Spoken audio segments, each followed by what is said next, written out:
Death is at the steering wheel. Before the bullets, before the ambush, there was a moment that almost ended Bonnie Parker's life. And it didn't come from the police. It came from Clyde Barrow himself. In 1933, a single car crash left Bonnie burned from her hip to her ankle. A wound so severe she would barely walk again. Welcome to a new episode of Profession Robber. This is the forgotten chapter of the Bonnie and Clyde story.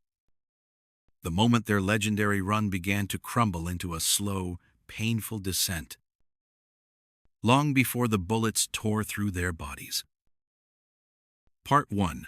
Life on the Run. They were already exhausted.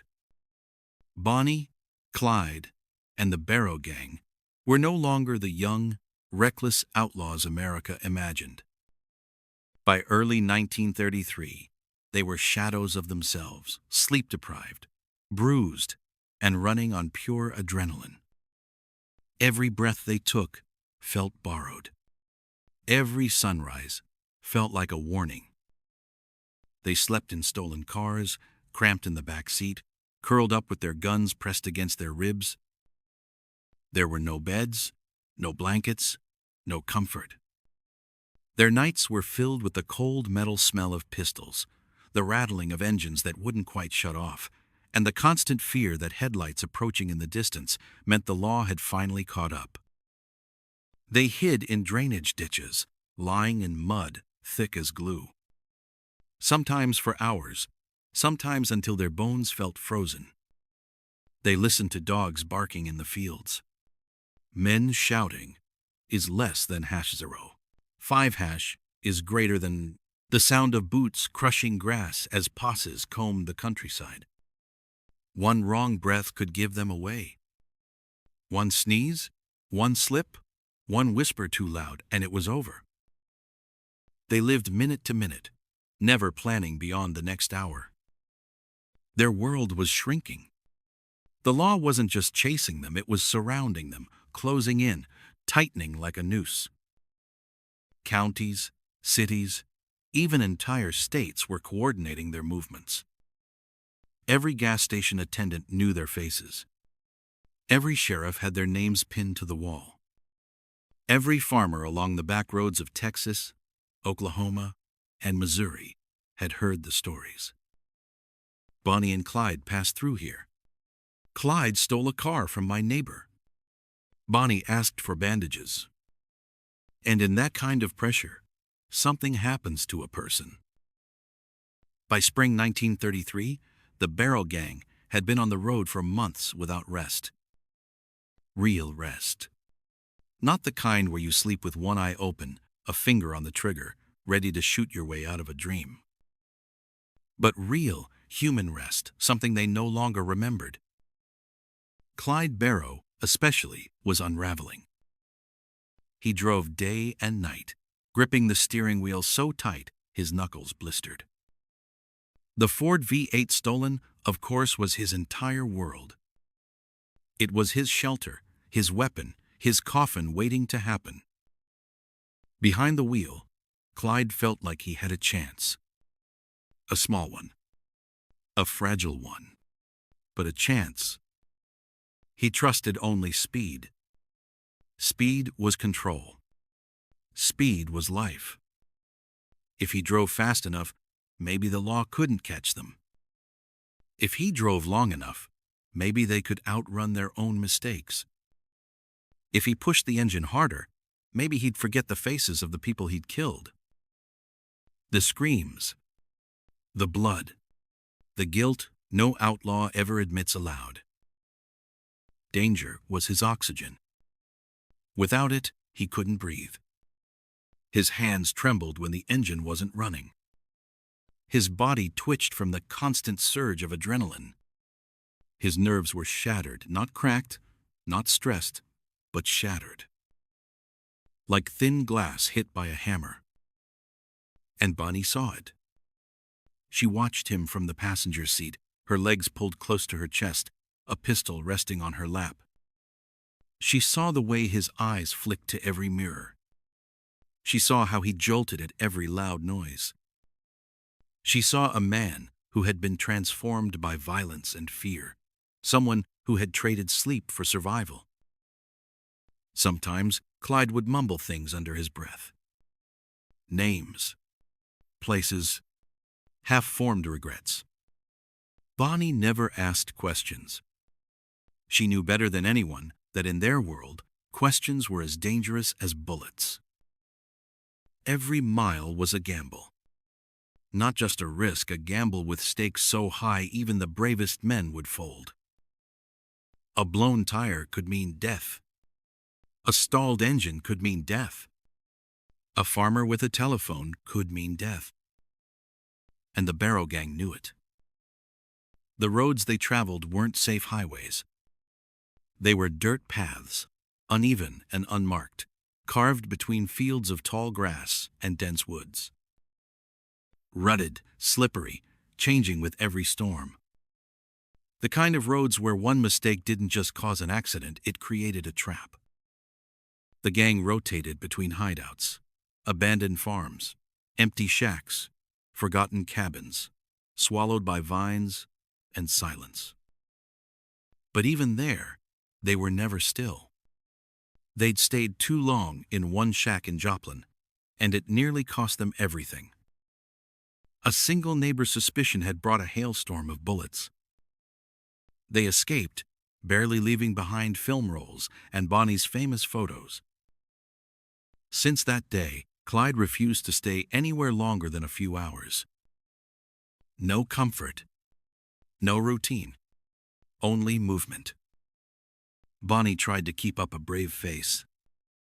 She wrote poems. She teased Clyde. She joked with the boys in the gang. But even she felt the price they were paying. Cold nights made her bones ache. Long rides left her legs numb. Some days she didn't eat at all. Other days she ate nothing but canned beans or stale bread. She was tough, tougher than most men, but the constant running was wearing her down physically and mentally. Still, she refused to slow Clyde down. She refused to complain. Loyalty was all she had left. Loyalty to a man who promised her a future that never came. But the truth was clear. Is less than #0. 7# is greater than. They were falling apart long before the crash. Fragile bodies held together by adrenaline and desperation. Minds stretched thin enough to snap. Hearts clogged with fear. On the surface, they were infamous, dangerous, untouchable. But behind the wheel of that Ford, behind the romanticized photos, behind the myth, stood 3 exhausted kids pretending not to drown. And eventually, as every outlaw story demands, the gamble broke. It wasn't a gunfight. It wasn't a sheriff. It wasn't a traitor. It was the road, the mud, the rain, the one thing Clyde thought he could control, the thing he trusted more than people. And on that day in 1933, the road betrayed him. Part 2. The Crash. The 10th of June, 1933. North Texas. A lonely back road twisting through fields of wet grass and heavy summer air. The sky is an overcast bruise, swelling with rain it can no longer hold. Thunder murmurs somewhere far behind them, and the smell of wet earth clings to everything: the dashboard, their clothes, their skin. Bonnie sits in the passenger seat, her fingers tracing the window fog as the car hurtles forward. Behind them, somewhere many miles back, a sheriff's deputy had sworn he spotted the Barrow gang's Ford. Maybe it was true. Maybe it wasn't. But with Clyde Barrow behind the wheel, doubt doesn't matter. Escape is instinct. Speed is survival. Clyde is pushing the stolen Ford V8 harder than it was ever designed to be pushed. The speedometer needle trembles, almost vibrating from fear itself. The engine roars, a deep, metallic snarl that echoes off the soaked asphalt. It's the kind of sound that makes your heart beat wrong, faster, out of rhythm. To Clyde, that sound is home. His eyes are bloodshot, unblinking. Every muscle in his hands is rigid on the steering wheel. He leans forward with the intensity of a man trying to outrun more than the law, trying to outrun the past, the mistakes, the dead officers, the guilt, the hunger, the exhaustion. All of it. Bonnie watches his jaw tighten. She knows that look. It's the look of a man who refuses to slow down, because slowing down means thinking, and thinking means breaking. Rain spatters the windshield. At first a sprinkle, then a curtain. The wipers squeal across the glass, too slow to keep up. The road is turning to mud. Clyde, maybe we should. She doesn't finish. He doesn't hear her, or pretends not to. Clyde Barrow trusts one thing and one thing only: speed. And now he pushes harder. The Ford barrels toward a narrow wooden bridge, barely wide enough for a single vehicle. The planks beneath are slick, darkened by rain, softened by age. On either side, shallow ditches fill with brown water, swirling like small, hungry whirlpools. But Clyde doesn't slow down. Not tonight. Not ever. He presses the accelerator. The engine screams in protest. The tires bite at the mud, but not enough. Not nearly enough. Then, the moment no outlaw can escape, no matter how fast he drives, the road fights back. It happens in less than a second. A tiny shift in the mud, a slight loss of traction, a curve misjudged by a fraction of an inch, and physics takes over with ruthless authority. The wheels lock. The tires stop spinning, but the car does not. Momentum takes control, like an invisible force shoving the Ford sideways. Clyde jerks the wheel, but it's too late. The rear end sways out like a beast skidding on ice. The world tilts, twists, lurches. Bonnie's hands slam against the dashboard. Her breath catches in her throat. She feels the car breaking away from her, from all of them, as if gravity itself has turned traitor. The Ford slides across the mud like a skipping stone. The sound is sickening. Metal grinding, tires screeching, mud splattering against the undercarriage. Clyde shouts something. Maybe Bonnie's name. Maybe a curse. Maybe a prayer. But then, impact. A violent, bone-rattling crash that cuts through the storm like a gunshot. The Ford slams into the embankment with enough force to snap a tree in half.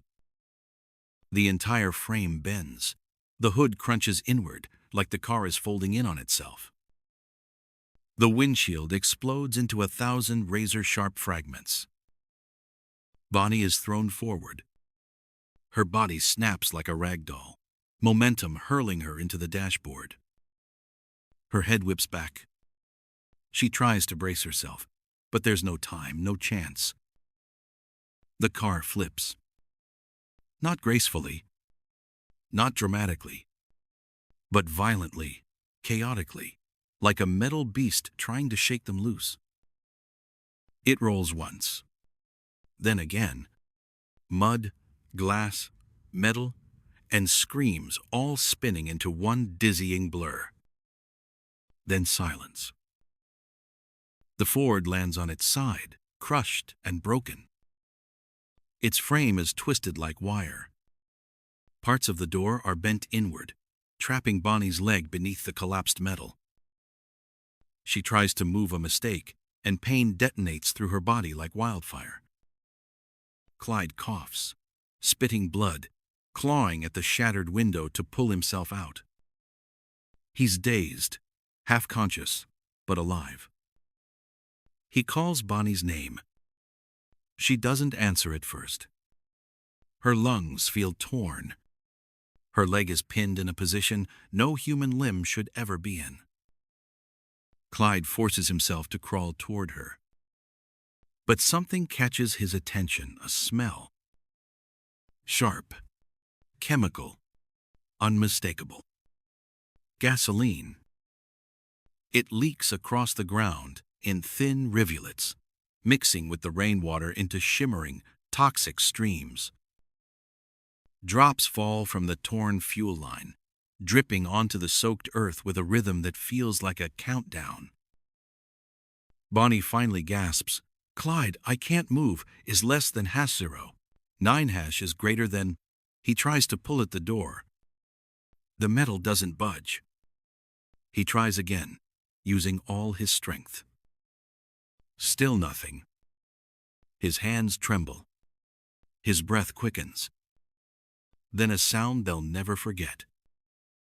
A snap. A tiny spark. Somewhere deep inside the broken engine. Something flickers. A flash. A small flame licks outward, tasting the gasoline-soaked ground. And then, fire. Not a gentle flame. Not a flicker. But a violent eruption, a sheet of orange and white heat exploding outward like a living creature. It crawls along the gasoline trails, racing toward the overturned Ford with terrifying speed. Clyde's eyes widen. His heart stops. His nightmare becomes real. Fire engulfs the underside of the car. It devours the grass. It climbs the metal frame. It reaches Bonnie first, her clothes, her skin, her trapped leg. Her scream tears through the storm, through the night, through Clyde's soul. He throws himself toward her, ignoring the heat, ignoring the burning metal, ignoring everything except Bonnie. The fire grows. The gasoline ignites deeper inside the engine. Black smoke pours from the shattered front end. Bonnie thrashes in agony, trying to pull herself free, but the metal has her leg in a steel vise. Clyde grabs her shoulders, pulling. He burns his hands. He pulls again. The fire bites at his jacket, climbing up his arms. He screams her name. She screams back. The world is fire, smoke, and panic. Part 3: The Fire. The flames spread fast, too fast. There is no warning. No slow build. No time to think, to breathe, to pray. One moment, the overturned Ford lies hissing in the mud, wounded but silent. The next, a sheet of fire erupts beneath it, roaring upward like a beast freed from its cage. The blast of heat hits Bonnie first. She screams, not the startled scream of fear, but the deep, primal, tearing scream of someone who feels their body turning against them. Her voice is raw, trembling, the kind of sound that burns itself into memory and refuses to leave. Her leg is pinned. Metal crushed by the crash clamps down on her like a mangled jaw. She tries to move, tries to yank her leg free, but the steel holds her fast, digging into the soft flesh behind her knee. And the fire keeps growing. It races along the gasoline-soaked mud, spreading in branching fingers of flame. Bonnie watches helplessly as the fire climbs toward her, hissing as it devours everything in its path. Then it reaches her. The flames latch onto the hem of her dress. Fabric ignites, instantly popping, curling, shrinking into black flakes. The fire climbs upward in serpentine twists. and then her skin begins to burn. Not a sting, not a surface burn, a consuming, suffocating agony that feels like 1,000 knives heated white-hot, stabbing into her leg all at once. She screams Clyde's name, but it comes out warped, choked, swallowed by the smoke flooding her throat. Clyde hears her. The sound slices through the chaos like a blade. "Bonnie!" He throws himself toward the wreck. The flames reflect in his eyes, wild, violent, unstoppable. He coughs, choking as thick smoke engulfs him. Every breath feels like inhaling fire. He can barely see. His eyes sting. Tears mix with soot. But he pushes forward anyway. He reaches her door, or what's left of it, and grabs the metal frame. His hands burn instantly. He jerks them back with a sharp gasp. The skin sizzles. But Clyde Barrow ignores pain. Always has. Always will. He grabs the frame again. Bonnie is no longer screaming words, only sounds. Raw, desperate, animalistic sounds. The fire eats through her dress, revealing blistered, peeling flesh. From her hip down to her ankle, the flames carve into her skin like molten fingers. The smell hits Clyde next. Eyewitnesses would later say the smell of burned flesh filled the air, a thick, sickening odor that clung to their clothes for days, to their memories forever. A smell that only war, torture, or pure catastrophe can produce. The flames fuse her skin into raw, exposed layers, pink, white, seared, glistening with melted tissue. Her nerves scream louder than her voice, firing non-stop signals of agony, is less than Haitian. One hash is greater than, this is no broken foot. No sprain. No bruise. This is destruction. Third-degree burns. Nearly to the bone. Clyde sees her eyes. Wide. Terror-filled. Glossy with pain. Clyde. It's barely a whisper, shredded by shock. He answers with action. He digs his boots into the mud and pulls the crushed door with all his strength. At first, it doesn't budge. Then it shifts, slightly grinding metal against metal with an agonizing shriek. But it's not enough. The flames lick higher. They grip Bonnie's leg tighter, curling around her thigh. Her skin blisters, bubbles, bursts. Bonnie's head falls back. Her screams fade into a trembling whimper. Clyde panics. Truly panics, something he never lets himself do. He knows what happens next. He knows how gasoline works. He knows how engines explode. They don't have minutes. They have seconds. He shoves his arms deeper into the wreck, feeling fire bite at his sleeves. He grabs Bonnie under her arms and pulls. She doesn't move. Her leg is trapped too tightly. He pulls harder. Her body rises a few inches, then stops. Bonnie shrieks as the metal digs deeper into her burned flesh. Hold on, baby. Hold on. He tries again. The flames roar louder, swirling around them, crackling, growing greedier as the gasoline continues to feed them. Clyde's face is soaked in sweat and soot. His lungs burn. His skin blisters. His heart pounds so fast it feels like it's going to burst. He looks back at the road. No help is coming. Not from the gang. Not from anyone. It's him or nothing. He braces one foot against the car frame, grabs Bonnie's waist with both hands, and pulls with every ounce of strength inside him, every muscle, every tendon, every memory, every fear. The metal scrapes, the flames flare. Bonnie screams one last time. And suddenly, with a tearing, sickening jolt, she comes free. Clyde stumbles back, falling into the mud with Bonnie in his arms. Her body is limp, trembling, her eyes barely open. Her leg, what's left of it, is a horrifying mix of charred black, blistered red, and exposed white. He doesn't stop to look. He doesn't have time. Because the engine catches. There's a sudden rush of air, a deep inhalation, like the car itself is breathing in. And then the Ford explodes.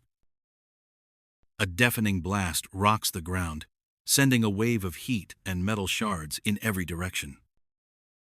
Clyde curls his body around Bonnie, shielding her as debris rains down.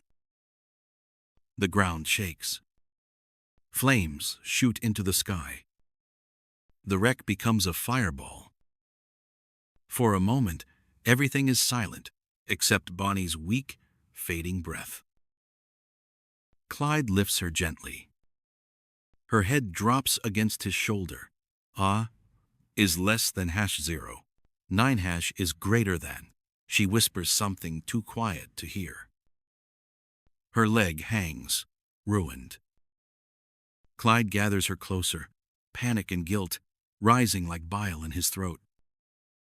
He realizes, in that terrible moment, that Bonnie Parker will never walk properly again. She may never run. She may never dance. She may never stand without help. The fire hasn't just burned her skin. It has burned away their future, their freedom, their illusions of invincibility. And Clyde carries her away from the flames. Not as an outlaw carrying his partner, but as a broken man carrying the consequence of his speed, his choices, and his sins. Part 4. The Aftermath. The aftermath was worse than the fire. The flames had been sudden, violent, yes, but quick. The pain that followed was slow, relentless, unforgiving. Bonnie's leg became swollen within hours, bulging with trapped heat and infection. Her skin turned shades of red and purple, then gray, then black. In some places, there was no skin at all. Only exposed flesh, raw and glistening, like something carved open by a butcher's knife. Every movement sent lightning bolts of agony shooting up her thigh. Every breeze felt like knives slicing across burned nerves. Every heartbeat felt like a hammer pounding beneath her skin. The Barrow gang did not have doctors. They had rags, stolen ointments, and desperation. Clyde and the others tried to treat her with whatever they could steal: iodine, salves, pain tablets swiped from rural pharmacies, even morphine pilfered from a veterinarian. But nothing touched the pain. Not really. Bonnie's leg was an open wound that refused to close, a constant reminder of how fragile their outlaw world truly was. Clyde sat beside her night after night, watching her tremble, watching her struggle to breathe through the waves of agony. She tried not to scream, the police were always close, so she bit down on her lip until it bled. Sometimes she tore pieces of fabric from her dress and stuffed them into her mouth to keep from waking the whole county. Bonnie couldn't bend her knee. The burns had tightened the skin into stiff, painful ridges that pulled every time she tried. Her leg felt like it was encased in a shell of fire. The slightest attempt to straighten or lift it sent her spiraling into a haze of pain that made her vision blur. She couldn't put weight on her foot. The burns had eaten too deeply. Her ankle was a patchwork of charred tissue and blistered red strips. Her heel was so tender she nearly fainted the one time she tried to stand. From that day on, Clyde had to carry her. Into hideouts. Out of danger. Across fields. Through forests. Up ravines. Down muddy slopes. Into stolen cars. Out of gunfights. Every escape became slower. Every movement became a risk, not just for Bonnie, but for all of them. The Barrow gang, once known for speed and unpredictability, was suddenly forced to move like an injured animal, cautious, limping, vulnerable. They began choosing hideouts based on whether Clyde could carry her inside. Abandoned farmhouses with broken steps became impossible. Cabins deep in the woods were too far. Bridges, barns, creekside caves, everything once accessible became a gamble. Sometimes Clyde would hoist Bonnie onto his back, her arms wrapped loosely around his shoulders, her face buried against his neck as she fought back tears. Other times he carried her in his arms, cradling her like a fragile child, her burned leg dangling uselessly, throbbing with each jolt of movement. The gang watched in silence. No one dared say it. Not Blanche Barrow. Not Buck. Not W.D. Not even Clyde himself. But everyone knew. Bonnie Parker had become their weakness. The nights were the worst. They hid in brush thickets, in ditches, in half-collapsed barns.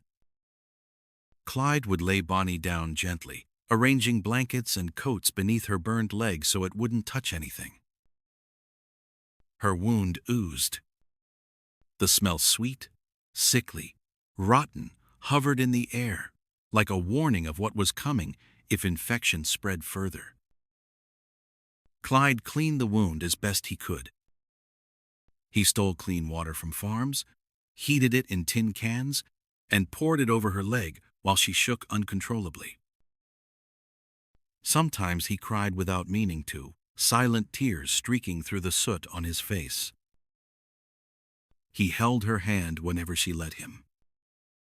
Sometimes she would grip his so tightly her nails left marks. Other times she pushed him away, overwhelmed by the pain, by her own helplessness, by the shocking truth that she, Bonnie, fierce Bonnie, could no longer stand on her own. The psychological toll was worse than the physical. Bonnie had always been strong. Not just tough, unbreakable. She smoked cigars for the cameras. She wrote poems mocking the police. She laughed in the face of danger. But now danger was inside her, eating her leg inch by inch, devouring her freedom. And Clyde knew it. He barely slept. He sat awake for hours, listening to Bonnie breathe, watching her chest rise and fall in shallow, trembling motions. He feared she would die in her sleep. Feared he would wake up and find her cold, silent, gone. Every siren in the distance made his blood run thin. Every crunch of leaves outside a hideout sent him lunging for his gun. But it wasn't just the law he feared. He feared time. He feared infection. He feared that the woman he loved was slipping away, not through a hail of bullets, the ending they always expected, but through slow, agonizing decay. Bonnie tried to hide her fear. She joked when she could, but her voice had lost its rhythm, her smile its fire. Sometimes she would stare at the ceiling of whatever shack they were hiding in and whisper, "Clyde, what if I never walk again?" He never answered honestly. He would smile, kiss her forehead, and say, "You'll be fine, I promise." But deep inside, he knew the truth. Bonnie Parker would never walk properly again. Not with those burns. Not with that damage. She would always limp. Always lean. Always need help. And for an outlaw, for someone whose survival depends on speed, agility, and instinct, that was death. Not immediate death. Worse. A slow one. The Barrow gang began to feel it too. Every gunfight was harder. Every escape slower. Every stolen car harder to reach in time. They were dragging a wounded woman across America, trying to outrun a fate that had already marked them. For the first time since their story began, the Barrow gang had a weakness. Not a lack of weapons. Not a lack of bullets. Not a lack of nerve. But something far more dangerous. A human body too broken to keep running. And everyone knew what that meant. Sooner or later, the world would catch up to them. Part 5. The psychological toll. Clyde blamed himself. Not in the passing, shallow way people sometimes blame themselves, but in the heavy, bone-deep way that sits under the skin and never stops whispering. Every time he looked at Bonnie's burned leg, the shame returned. Every time she winced, even slightly, he felt something inside him twist and break. He tried to stay strong. Tried to be the unshakable leader the gang needed. But the guilt never left him. It wrapped around his throat like a rope, tightening a little more each day. He replayed the crash in his head over and over again. The rain, the curve, the skid, the fire, her screams. He had survived worse gunfights, taken more risks, escaped more traps than any outlaw of his time. But he couldn't escape this memory. It stayed with him, gnawing at him from the inside.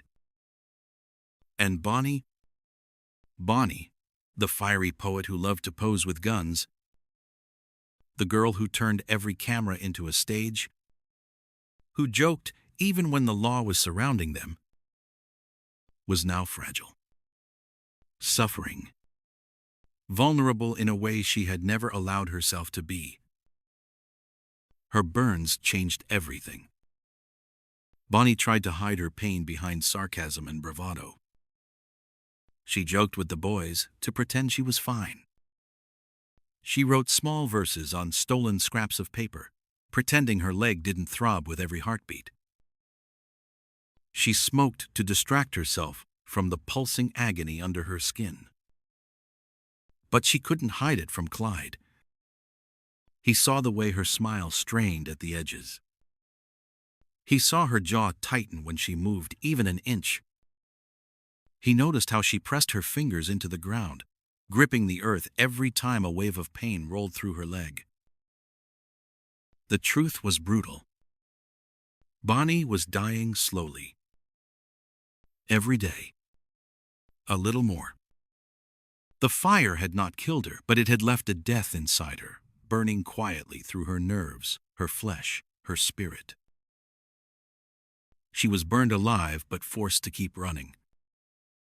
Forced to flee every time the law appeared, carried like a wounded bird through forests, abandoned barns, and cold riverbeds. Forced to hide her screams because noise meant danger. Forced to keep moving because stopping meant death for the whole gang. Some nights, Bonnie cried silently. Not from fear, Bonnie Parker was never afraid, but from exhaustion. From the relentless torture of her injuries. From the realization that she would never again be the woman she once was. She had always been strong, stronger, in many ways, than Clyde. Her strength came from fire. But now, the fire had taken something from her. Her independence, her body, her ability to stand without help. Their legendary romance, the one Hollywood loves, wasn't glamorous now. It was raw, painful, human. Their love story wasn't two glamorous rebels speeding across America. It was a man carrying a woman through mud, through swamps, through forests, through storms. Because she could not walk. It was Bonnie biting her lip until it bled, trying not to scream. It was Clyde whispering, "I'm sorry," under his breath when he thought she was asleep. It was nights where neither of them rested, where every sound outside could mean death, and every movement inside meant agony. But the psychological weight didn't fall on Clyde alone. Bonnie began to feel guilt of her own. She saw how Clyde hovered near her constantly, how he slept less, how he ate less, how he ignored his own wounds just to take care of hers. She saw the fear in his eyes, a fear she had never seen before. And that terrified her. Bonnie had always believed she was Clyde's equal, his partner in crime, his right hand, his shadow, his mirror. But now she was a burden. Not by choice, not by weakness, but by force, by burns that had torn through skin and muscle and identity. She hated it. She hated feeling helpless. Hated watching Clyde limp from exhaustion. Hated needing to be carried through windows during escapes. Hated seeing Blanche or WD look at her with pity they tried to hide. "Some nights," Bonnie whispered, "you should leave me." Clyde would freeze, his entire body stiffening as if the world had stopped turning. "I'm slowing you down," she'd say. "You'll die because of me." But Clyde would shake his head, tightening his jaw. "I ain't leaving you," he'd whisper. "Not now. Not ever." Still, the words lingered between them. Unspoken truths. Unspoken fears. Bonnie loved him. But love wasn't enough to erase the pain. Love didn't make her leg heal. Love didn't stop the infection creeping beneath her skin. Love didn't stop the nightmares where she relived the fire, waking in a cold sweat, clutching her burned thigh with trembling fingers. She had dreams where she ran again. Fields, roads, empty highways, and woke up sobbing when she realized she couldn't even stand. She had moments where she stared at her leg and wondered whether it would have been better to die in that fire. Not because she wanted death. Bonnie Parker was too stubborn for that. But because she couldn't imagine living indefinitely as a hunted outlaw who couldn't walk. Clyde noticed these moments. Every single one. And every time, they crushed him a little more. The romantic myth of Bonnie and Clyde. The lovers, the rebels, the dreamers, was being eaten alive by pain, guilt, infection, exhaustion, and the endless road. Their relationship changed. It became quieter, more fragile, more intimate in ways the world would never understand. They held hands in silence. They shared whispered moments under broken roofs. Clyde brushed Bonnie's hair from her face when she cried. Bonnie pressed her forehead against Clyde's chest when she felt too weak to speak. But beneath all this tenderness was the haunting knowledge that their end was coming. faster now, more certain than ever. Not because of the cops, not because of a betrayal, not because of the FBI, but because Bonnie Parker, the heart of the gang, the fire of the story, the soul of Clyde's world, was breaking, piece by piece, every day, and Clyde couldn't stop it. Part 6. The impact on their end.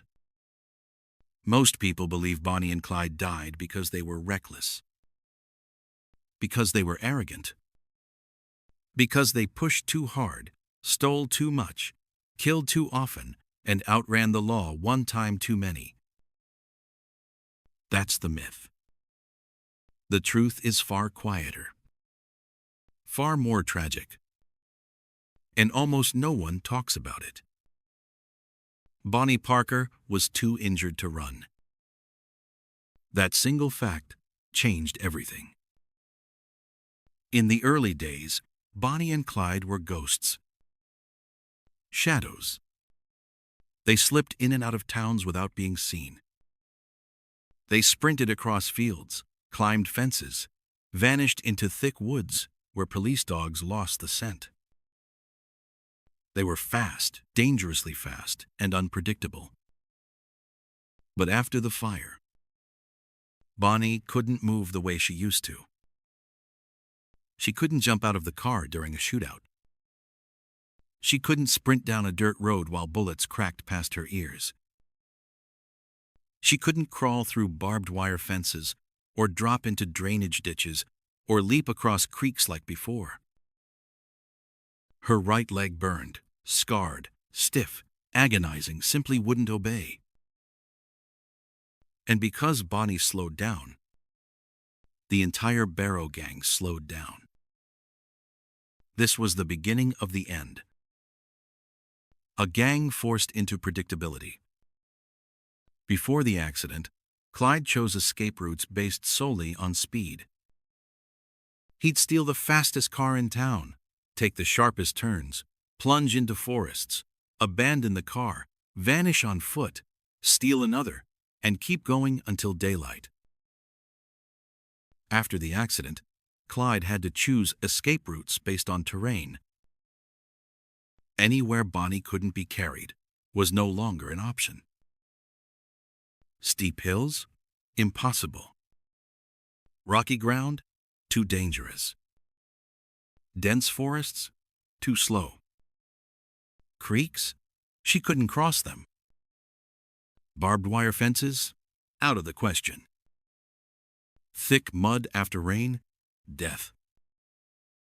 This forced Clyde into a narrow set of predictable, flat, open backroads, the same kind that police knew well, the same kind used by farmers, the same kind the sheriff's departments monitored closely. Predictability is death for an outlaw. The police didn't know Bonnie was crippled, but they didn't need to. They noticed something else. The Barrow gang wasn't disappearing anymore. They weren't melting into the landscape like before. They were staying on the roads longer, hiding less, moving slower. And that gave law enforcement for the first time a real chance. Outrunning the world with dead weight. Clyde never saw Bonnie as dead weight. Never. He would have carried her to the ends of the earth if he had to. But in a gunfight, in a chase, in a cornered back road, weight is not romantic. Weight is lethal. During shootouts, Clyde had to choose. Fight or protect Bonnie. He almost always chose to protect Bonnie. This slowed him, mentally and physically. It forced him into defensive positions instead of offensive ones. It forced him to retreat when he once would have charged. It forced him to take fewer risks and, ironically, made everything more dangerous. The gang felt it too. Blanche whispered it first. Buck admitted it quietly. W.D. Jones felt it every time Clyde shouted at him to grab Bonnie first. The gang was no longer a pack of wolves. They were a wounded animal, limping across the state line. And wounded animals don't escape hunters. Hunters follow the blood. Bonnie's pain became their clock. Pain became the gang's schedule. If Bonnie's leg throbbed too violently, they stopped no matter where they were. If her burns cracked open and bled, they hid even when they should have kept moving. If infection spiked her fever, they stayed in one place too long, long enough for neighbors to grow suspicious. The Barrow gang's timeline was no longer determined by hunger, fuel, opportunity, or the movement of police. It was determined by Bonnie Parker's burns. Every decision Clyde made revolved around her wounds. This is something Hollywood will never show. Clyde Barrow, hardened outlaw, sitting beside Bonnie with shaking hands, deciding if her pain was low enough to risk driving another hour. But history remembers consequences, not context. And the consequences were devastating. The officers who noticed the weakness. In 1934, law enforcement began coordinating better than ever before. The Barrow gang was a high-value target. Sheriffs, deputies, and Texas Rangers compared notes. Certain patterns stood out. The gang didn't run far on foot anymore. They stayed close to roads. They no longer attempted deep woods escapes. They avoided steep terrains. They drove slowly on curves. They rested more often. They were still dangerous, but they weren't untouchable anymore. They weren't ghosts. They were wounded humans leaving predictable footprints across the back roads. Captain Frank Hamer, the man who ultimately led the ambush, studied these patterns. He spent months tracking their behavior, their resting places, their habits. He saw what most didn't. The Barrow gang was aging fast, slowing down fast, breaking down fast. He didn't know why. He didn't know about the burns. But he knew the effect. And that was enough.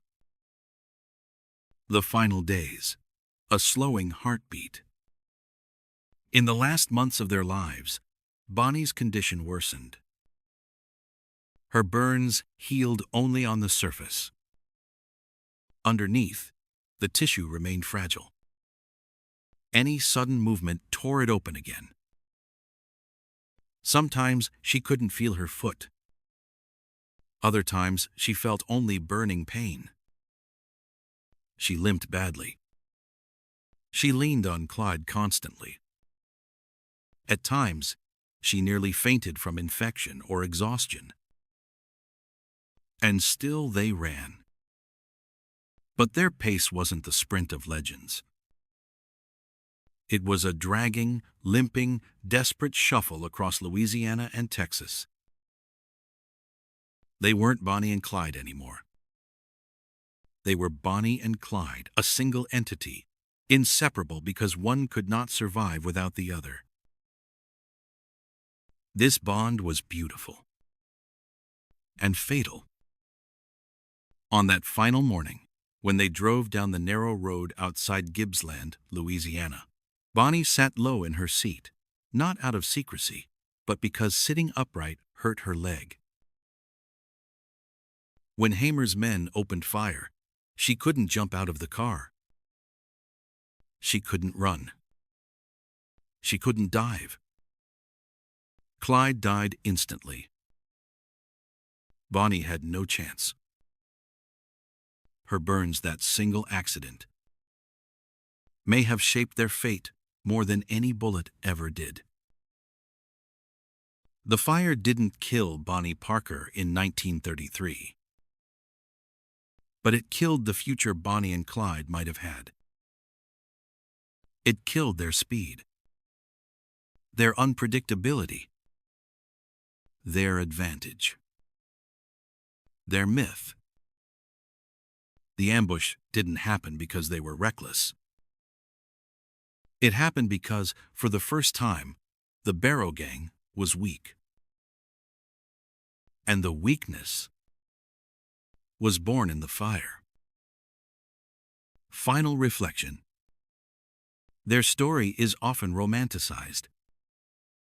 Two rebels, two lovers, two icons.